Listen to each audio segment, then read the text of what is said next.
ഇന്ന് എല്ലാവർക്കും മുഴുകി കേൾക്കുന്നത് മെസ്സേജ് ഓഫ് പ്രോസ്പെരിറ്റി ഗോസ്പൽ, സമ്പൽ സമൃദ്ധിയുടെ സുവിശേഷം. അവിടെ എല്ലാം എന്താ കേൾക്കുന്നത്?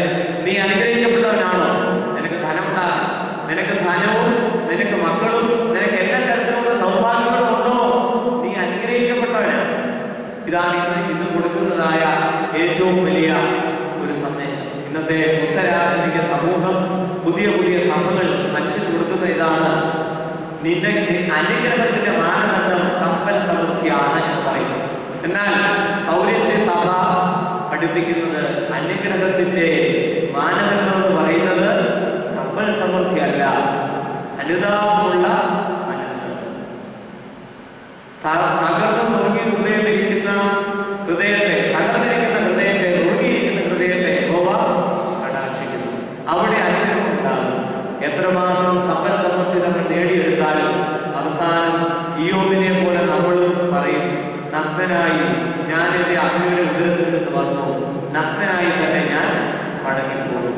യഹോവ തന്നു, യഹോവയെ എടുത്തു, യഹോവയുടെ നാമം വാഴ്ത്തപ്പെടുമാറാകട്ടെ. അതുകൊണ്ട് പിതാക്കന്മാർ പ്രാർത്ഥിച്ചു, കർത്താവേ, സമ്പൽ സമൃദ്ധി തന്നാൽ ഞാൻ നിന്നെ മറന്നുപോകും, ദാരിദ്ര്യം തന്നാൽ ഞാൻ നിന്നെ ദുഷിക്കാനിടയാം, എനിക്കൊന്നുമില്ലല്ലോ എന്ന് ദൈവത്തെ ശപിക്കാനിടയാം. സമ്പൽ സമൃദ്ധി തന്നു കഴിഞ്ഞാൽ അഹങ്കാരം ദൈവത്തെ ഞാൻ മറന്നുപോകും. അതുകൊണ്ട് അന്നതയുടെ തന്ന് എന്നെ അവിടുന്ന് തോന്നിപ്പുലർത്തിക്കൊള്ളണമേ. അതുകൊണ്ടാണ് കർത്താവ് പ്രാർത്ഥിപ്പിച്ചത്, ഞങ്ങൾക്ക് ആവശ്യമുള്ള അപ്പം ഞങ്ങൾക്ക് തരണം, അധികത്തിലൊന്നും തരണം, ആവശ്യമുള്ളത് മതി. ഈ ഒരു വലിയ സന്ദേശം ഈ നോമ്പിന്റെ നാളുകളിൽ ഉൾക്കൊണ്ടുകൊണ്ട് ഭംഗിയായി ക്രിസ്തീയ ജീവിതം നയിക്കുവാനായിട്ട് ദൈവത്തിന്റെ പരിശുദ്ധാത്മാവ് ഇടയാക്കട്ടെ എന്ന് പ്രത്യേകം പ്രാർത്ഥിക്കുന്നു. ഇപ്പോൾ നമുക്ക് തലകളെ ഉണക്കി ദൈവസന്നിധിയിൽ സമർപ്പിച്ച പ്രാർത്ഥന. Yeah.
ഈ മധ്യാഹ്ന സമയത്ത് പരിശുദ്ധമായ നിന്റെ ആലയത്തിൽ ഞങ്ങൾ ഒന്നിച്ചുകൂടി ഞങ്ങൾ തിരുവചനത്തെ കാണിച്ചു, അവിടുത്തെ പാടി പുകഴ്ത്തി സ്വർഗീയമായ ദൂതുകളും സന്ദേശങ്ങളും ഞങ്ങളിപ്പോൾ കേട്ടിരിക്കുകയാണ്. കർത്താവേ, നീ അയച്ച ദൈവപുരുഷനെ ഒരിക്കൽ കൂടി ഞങ്ങളുടെ അടുക്കൽ അയച്ച് ഞങ്ങളുടെ ജീവിതത്തിൽ ഞങ്ങൾ എന്ത് ചെയ്യണമെന്ന് അവിടുന്ന് ഉപദേശിച്ചു തരണമേ.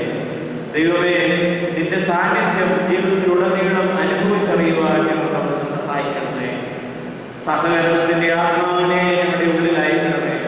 വിദ്വേഷത്തിന്റെ സകല മുള്ളുകളെയും ഞങ്ങളുടെ ഇടയിൽ നിന്ന് നീക്കിക്കളയണമേ. കർത്താവേ, ശക്തിക്ക് അപൂർവമായ പ്രയാസങ്ങൾ ഉണ്ടാകുമ്പോൾ, പ്രതിബന്ധങ്ങൾ ഉണ്ടാകുമ്പോൾ ഞാൻ എന്റെ കണ്ണ് പർവ്വതങ്ങളിലേക്ക് ഉയർത്തും. എന്റെ സഹായക്കാർ ഇവിടെ നിന്ന് വരും. എന്റെ സഹായം ആകാശവും ഭൂമിയും സൃഷ്ടിച്ച കർത്താവിന്റെ സന്നിധിയിൽ നിന്ന് പറയുവാൻ തക്കവണ്ണം നിങ്ങളിലേക്ക് കണ്ണ് ഉയർത്തി പ്രാർത്ഥിച്ച് അതിന് പരിഹാരം കണ്ടെത്തുവാൻ ഞങ്ങളെ സഹായിക്കണമേ.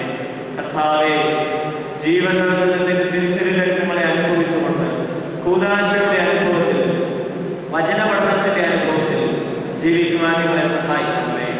ദൈവമേ, നല്ല സാക്ഷികളായി ഭൂമിയിൽ ജീവിക്കുവാൻ നിങ്ങളെ സഹായിക്കണമേ. കർത്താവേ, ദൈവാത്മാവ് കൊണ്ട് നിറഞ്ഞ് മറ്റുള്ളവർക്ക് നല്ല സാക്ഷി നൽകുന്നവരായി തീരുവാൻ നിങ്ങളെ സഹായിക്കണമേ. ആഹാബ് രാജാവിനെ പോലെ ശിക്ഷയ്ക്കോ ഭോഗവിധിക്കോ ആയിട്ടല്ല, പിന്നെയോ ഏലീശായെ പോലെ നന്മയുടെ പ്രതീകങ്ങളായി ജീവിക്കുവാൻ ഞങ്ങളെ അവിടുന്ന് സഹായിക്കണമേ. ഞങ്ങളുടെ മാതാപിതാക്കൾ, ഞങ്ങളുടെ ചാർച്ചക്കാർ, ഞങ്ങളുടെ ബന്ധുമിത്രാദികൾ, അവരെ എല്ലാവരെയും അവിടുന്ന് കാത്ത് അനുഗ്രഹിച്ച് വഴിപ്പെടുത്തണമേ. ഞങ്ങളുടെ വിദ്യാഭ്യാസം ചെയ്യുന്ന മക്കളെ കാത്തുകൊള്ളണമേ. അവരുടെ എല്ലാ പ്രവർത്തന മണ്ഡലങ്ങളിലും ഭംഗിയായി ചിന്തയോടും സൃഷ്ടാന്തിയോടും കൂടി പ്രവർത്തിക്കുവാൻ അവരെ അവിടുന്ന് സഹായിക്കണമേ. ഞങ്ങളുടെ സഭയെ അനുഗ്രഹിക്കണമേ. ഞങ്ങളുടെ സമൂഹത്തെ അനുഗ്രഹിക്കണമേ. ഞങ്ങളുടെ ലോകത്തിൽ സമാധാനവും സന്തോഷവും ശാന്തിയും നൽകുമാറാകണമേ. കർത്താവേ, രോഗത്തിലും പീഡയിലും മറ്റു പല പ്രയാസങ്ങളും വേദനപ്പെടുന്ന അനേകം ആളുകൾ ഇവിടെയുണ്ട്. ദൈവമേ, ഇതിനുള്ള വിശ്വാസത്തോടുകൂടി അവയെ തരണം ചെയ്യുവാൻ തക്കവണ്ണമുള്ളതായ ശക്തി ഞങ്ങൾക്ക് നൽകണമേ.